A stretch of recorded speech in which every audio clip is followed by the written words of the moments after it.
Why did the Jedi and Mandalorians hate each other so much? Well, there's a very long and extensive history as to why and what resolved it, at least for a momentary period in time.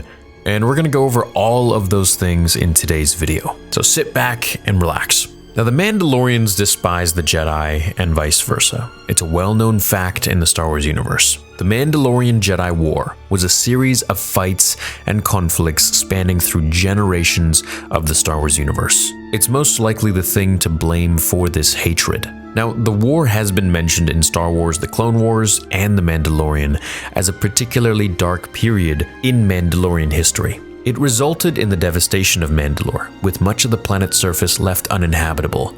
Now, of course, the Empire destroyed the planet entirely, but before that, the Mandalorians have had civil war amongst themselves and war with other factions and, well, aliens. That war is not really anything new to Mandalorians or the planet itself, which is one of the reasons why they're such great warriors, because they've been doing it for so long. It's in their blood.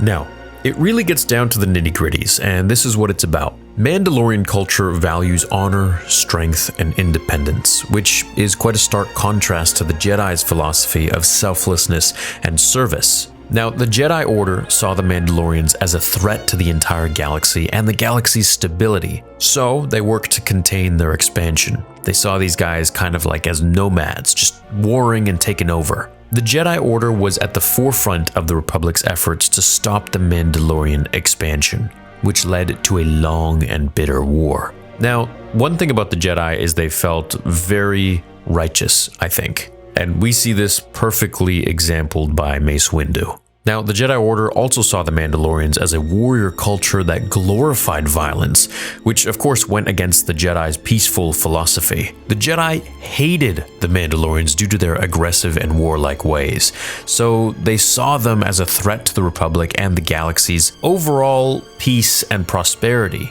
In other words, I think that they feared them, whereas the Mandalorians viewed the Jedi as hypocritical, corrupt, self-righteous, and claiming that the Jedi were not above the use of violence themselves. So, Mandalorian armor was made famous by Boba Fett, and Din Djarin, of course, was designed as a direct response to the power that the Jedi held in the Old Republic. The armor was created as a way to fight against the Jedi, as demonstrated in, of course, Star Wars Rebels. Season 3, Episode 15, Trials of the Darksaber. The Mandalorians' rivalry with the Jedi dates back thousands of years, and they once waged a war against the Jedi. This war is referenced by the armorer in The Mandalorian when she sends Din on his mission to find other Mandalorians. During the time of the Old Republic, there were 5 major conflicts between the Jedi and the Mandalorians, with the first being the Great Sith War led by Exar Kun, who united Mandalorian Crusaders and Krath warriors, who were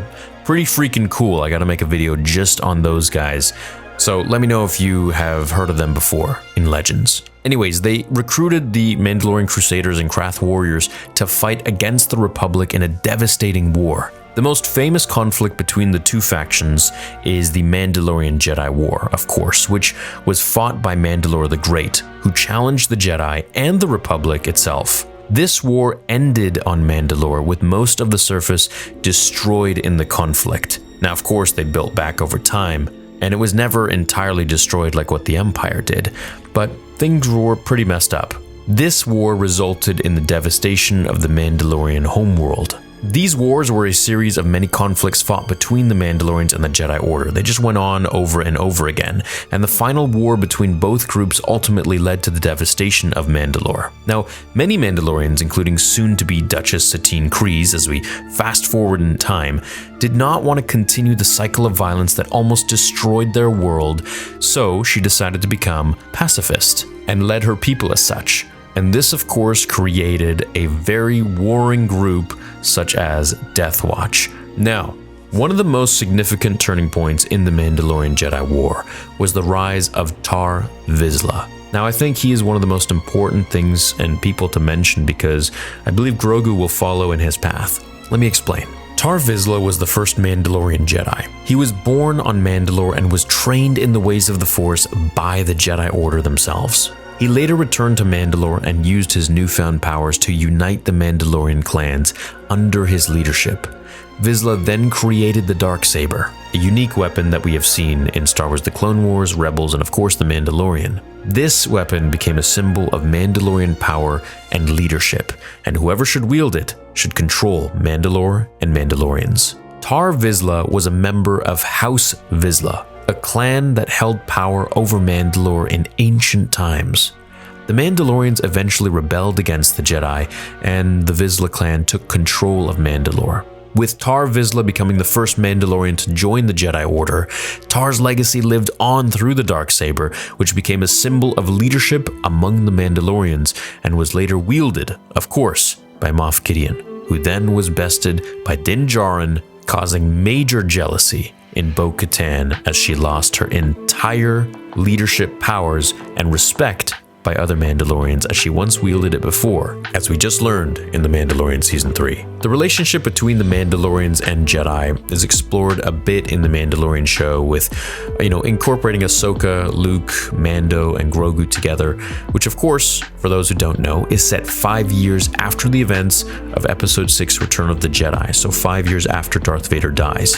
Grogu was once under the care of the Jedi Order, much like Tar Vizsla. Throughout the show, Din Djarin and Grogu encounter several Jedi characters, including Ahsoka and Luke. Now, I feel like this is going to lead into the same story as Tar Vizsla, who united both groups at one point in time. The show's depiction of the Mandalorian-Jedi relationship is quite complex, with characters from both sides expressing different viewpoints, much like the Jedi and Sith, but this is even more polarizing. Some Mandalorian characters, such as the Armorer, see the Jedi as enemies and urge Din Djarin to protect Grogu from them. However, other Mandalorians such as Bo-Katan Kryze are much more in cahoots with the Jedi, having worked with many of them, and even seek their help in retaking Mandalore. When Luke Skywalker arrived to take Grogu at the end of The Mandalorian Season 2 to train him in the ways of the Jedi, which Jon Favreau has now confirmed was actually 2 years of training, which we didn't really understand as the viewer, as the watcher, but hey, if he says that's what it was, then okay. I believe that Grogu will eventually come back to his Jedi training, and in a few hundred years, as he is a Yoda species who lives to be over 900, will eventually become the second Mandalorian Jedi to unite both groups and end the Jedi-Mando rivalry once and for all entirely. I find the Jedi-Mandalorian wars to be very interesting, and we can go into great detail as each war has interesting different points. But this is essentially why the Jedi and Mandalorians hated each other throughout the Star Wars timeline. I hope this got you guys caught up, and I hope you enjoyed this video. I wonder if we're going to see more interactions with Mandalorians and Jedi, or even hear stories about Tar Vizsla from any of the Mandalorians in The Mandalorian Season 3. If you enjoyed this video, please leave a like on your way out, and I will see you in the next episode of Star Wars Theory. Until then, remember, my fellow Jedi and Sith friends, the Force will be with you always.